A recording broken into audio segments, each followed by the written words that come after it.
Well, tonight, Dayton Public School students are working on their first homework assignment of the new school year. Today, thousands returned to class, and many of those students walked to class. So district officials took unique precautions to keep them safe this year.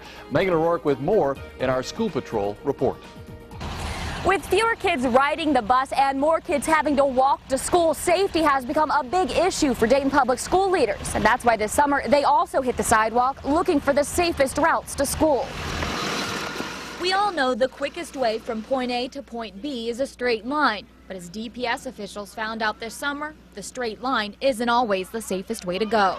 Our principals did walk the neighborhood within 1.5 miles of their schools in order to identify hot spots, nuisance areas, and busy streets.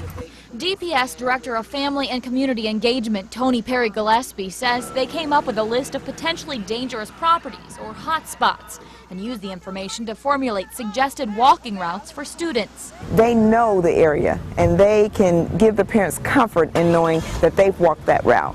Hot spots for Meadowdale pre-K through 8 included this empty shopping center on Salem Avenue. Authorities say it's known for homeless alcohol and gang activity. They also pinpointed this abandoned home off Gettysburg.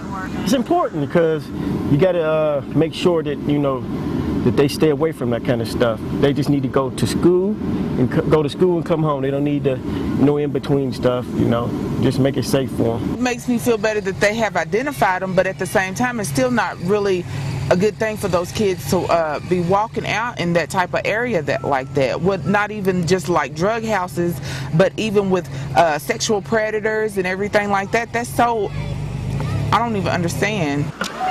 Lakeisha Sheets says under no circumstance would she let her kids walk to school. But with 3,000 fewer kids being bused this year, some families simply don't have a choice. And that's why DPS says they're doing everything they can, but they need help. You've heard the saying, it takes a village to raise a child. Well, it takes a village to make sure that our kids get to school on time properly.